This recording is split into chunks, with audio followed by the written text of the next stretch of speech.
Cher manager, bonjour. Je suis Julien Godefroy, consultant et formateur en management. Pour progresser facilement dans votre management, je vous invite tout de suite à télécharger gratuitement mon e-book de plus de 40 conseils pour engager vos équipes. Vous trouverez le lien dans la description. Pensez aussi à vous abonner à ma chaîne YouTube pour consulter mes dernières vidéos.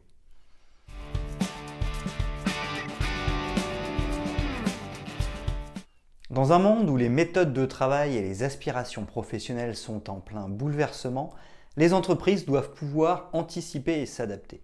Gérer collectivement les ressources humaines tout en accompagnant le changement est une difficulté réelle à laquelle elles doivent faire face. Pour cela, la mise en place d'une gestion prévisionnelle des emplois et des compétences, GPEC, est une solution idéale qui répondra aux attentes des dirigeants et des collaborateurs. Qu'est-ce que la GPEC ? Comment la mettre en place et quels sont les avantages? Nous faisons le point sur les étapes clés et les enjeux d'une démarche GPEC.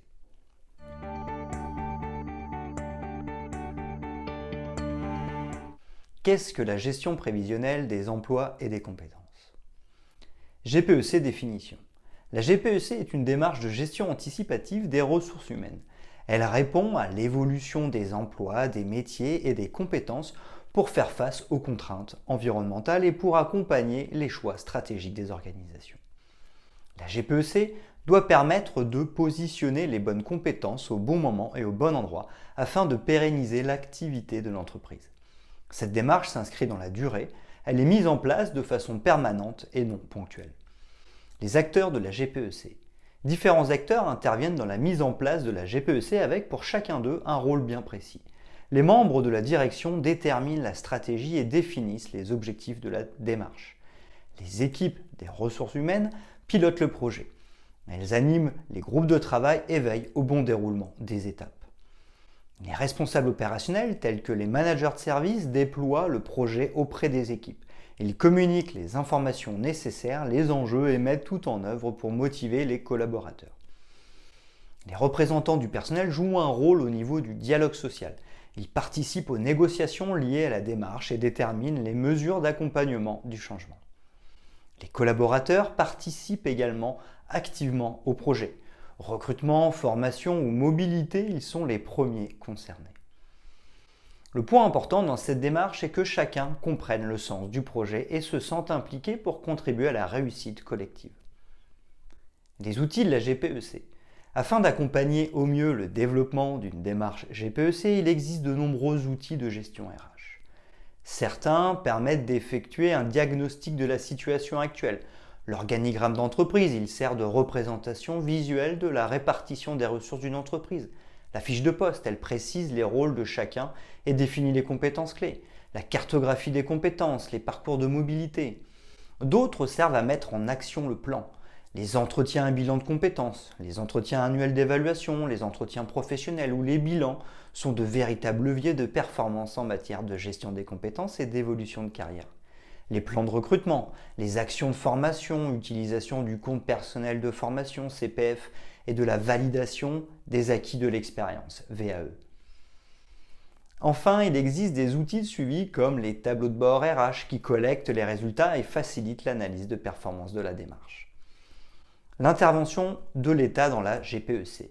Depuis 2005, le Code du travail impose pour les entreprises de plus de 300 salariés une obligation de négocier la GPEC tous les 3 ans avec les partenaires sociaux. Le gouvernement souhaite également inciter les PME de moins de 300 salariés à développer et organiser la gestion des ressources humaines. Pour cela, il peut octroyer des aides financières et un appui particulier sur l'élaboration du diagnostic d'entreprise, par exemple.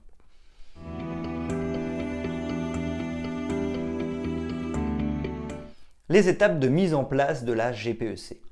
Premièrement, cartographie des métiers et des compétences. Cette première étape consiste à faire l'état des lieux des emplois et des qualifications présentes dans l'entreprise à l'instant T, c'est-à-dire déterminer les postes actuellement occupés et les compétences disponibles.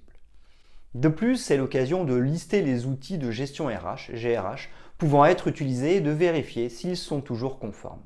Enfin, il sera utile d'identifier les métiers stables de ceux qui vont évoluer dans les prochaines années par rapport à la stratégie d'entreprise, au contexte concurrentiel et à l'apparition des nouvelles technologies. Deuxièmement, identification des écarts.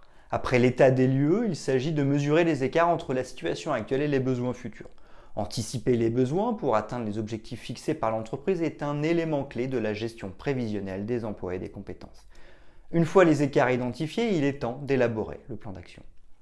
Troisièmement, détermination et mise en place du plan d'action. Le développement RH passe par le développement des compétences. Ainsi, pour répondre aux besoins en compétences, il existe de nombreux outils, comme nous l'avons vu précédemment. Évaluation professionnelle, bilan de compétences, plan de formation, recrutement externe ou mobilité interne sont autant de leviers RH à actionner dans une démarche GPEC. Tout au long du processus, il sera important de mobiliser l'ensemble des acteurs et de bien communiquer pour plus de cohésion sociale. Quatrièmement, mesure des résultats. Le bilan représente la dernière étape de la mise en place d'une GPEC. Il s'appuie sur des indicateurs de mesure permettant d'évaluer les résultats et d'apprécier les effets des actions menées. Si besoin, des ajustements seront à prévoir en fonction des besoins de l'entreprise.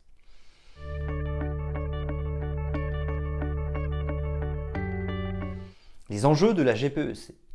Enjeux sociaux. Le premier enjeu de la GPEC en entreprise concerne le capital humain. Une telle démarche aura des effets positifs suivants. Motiver les salariés en valorisant leur parcours professionnel et en optimisant leur employabilité. Garantir l'efficacité des postes clés grâce à une meilleure gestion des talents. Diminuer les risques de turnover. Promouvoir une politique de mobilité interne avant de recruter en externe. Cela permet de diminuer les coûts et d'apporter de la reconnaissance aux collaborateurs. Accroître les perspectives d'évolution professionnelle grâce à un accompagnement personnalisé. Optimiser les recrutements en identifiant clairement les besoins et les compétences requises. Anticiper les postes vacants liés au départ, à la retraite et plus globalement à l'évolution de la pyramide des âges. Enjeux organisationnels. La GPEC a également des répercussions positives sur l'organisation d'une entreprise. En voici quelques exemples. Faire évoluer les emplois et les carrières au même rythme que l'évolution du marché et de la concurrence. Adapter l'organisation interne et les conditions de travail aux objectifs stratégiques de l'entreprise. Anticiper les recrutements et les départs pour garantir une gestion des effectifs optimale. Favoriser la transmission du savoir et du savoir-faire pour pérenniser les connaissances et les compétences au sein de l'entreprise. Enjeux économiques. Enfin, le développement d'un projet GPEC a des impacts sur l'économie d'une organisation. Elle permet de maintenir la compétitivité de l'entreprise en accompagnant l'évolution des métiers et en répondant aux nouvelles technologies. Le développement des compétences individuelles aura un impact certain sur la productivité.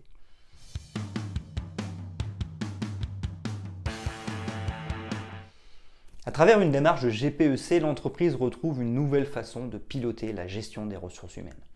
En adaptant les emplois et les compétences des salariés aux évolutions du marché, elle leur offre de nouveaux leviers de motivation et assure la pérennité de son développement. La réalisation des objectifs stratégiques et la conformité avec la réalité du terrain sont deux facteurs déterminants dans la réussite d'une gestion prévisionnelle des emplois et des compétences. Le DRH sera alors bien placé pour faire le lien entre ces deux.